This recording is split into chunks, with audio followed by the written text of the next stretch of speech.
Hello, welcome to Algorithms. In this presentation, we are going to discuss about cloud cost optimization. This is part 3 in the cloud adoption framework.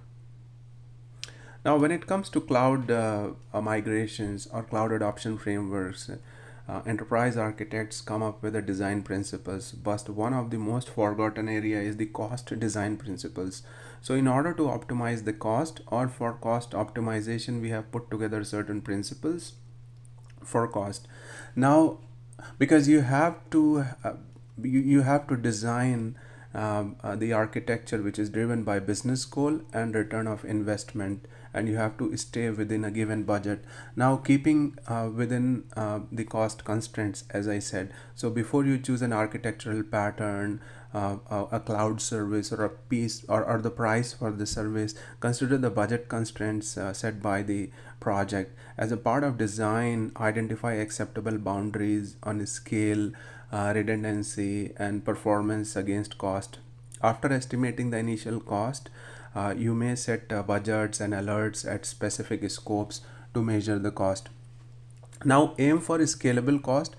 We all know the biggest benefit of cloud is the ability to scale dynamically. Now, you might have different workloads. So, for instance, the workload cost should scale linearly with the demand.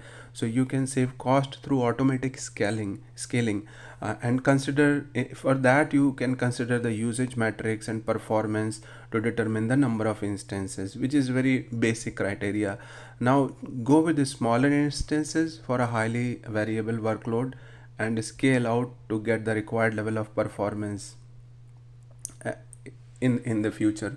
So this choice will enable you to make your cost calculations and estimates granular.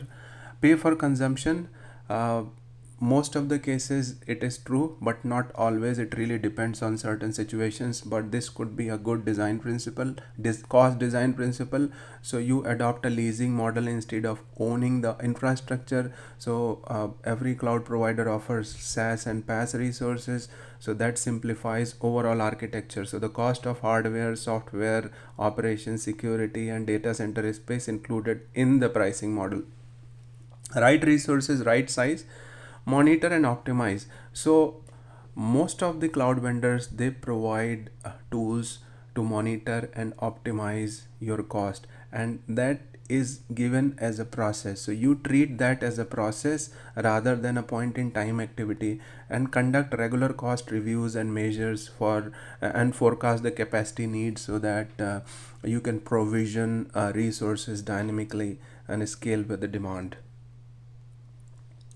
Now, from the cost model perspective, uh, you have to be very clear, because here you are designing for the cost. So this is more of a checklist in terms of your cost model that capture the clear requirements. So once you go with the high level requirements, you go with the high level design, then you capture the low level requirements and attach each requirement with a KPI, so that you have a very clear idea about the cost that you are going to incur.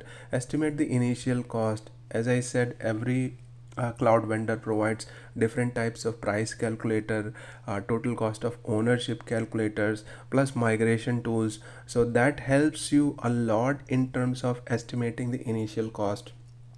Define policies for the cost constraints defined by the organization. You need to understand the constraints and define the acceptable boundaries for the quality pillars of scale, availability, and security.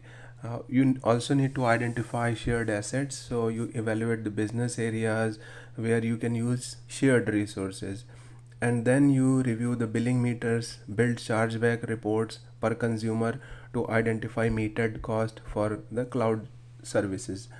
Plan a governance strategy.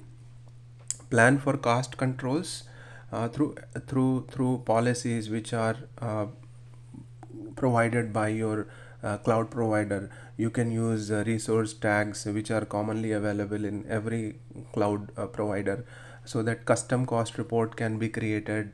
You can define budgets and alerts to send notifications when certain thresholds are reached, and this is all part of governance. From the architecture point of view, check the cost of resources in various geographic regions. So for instance, when you are putting together the architecture, okay, check your egress and ingress cost within regions and across regions. And as I said, only deploy to multiple regions if your service levels require it for either availability or geo distributions. Choose a subscription that is appropriate for the workload.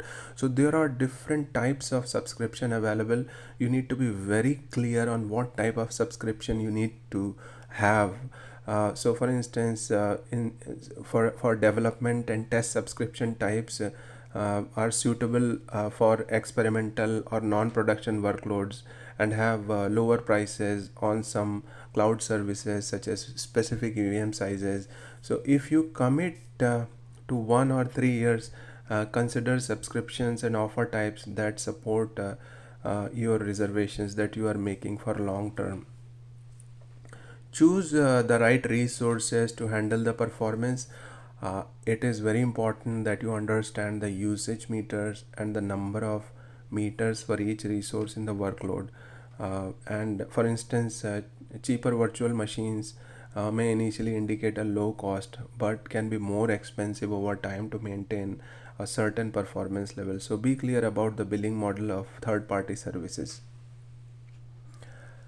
Compare consumption based pricing with pre provision cost. So you need to establish baseline cost by considering the peaks and the frequency of peaks when analyzing performance.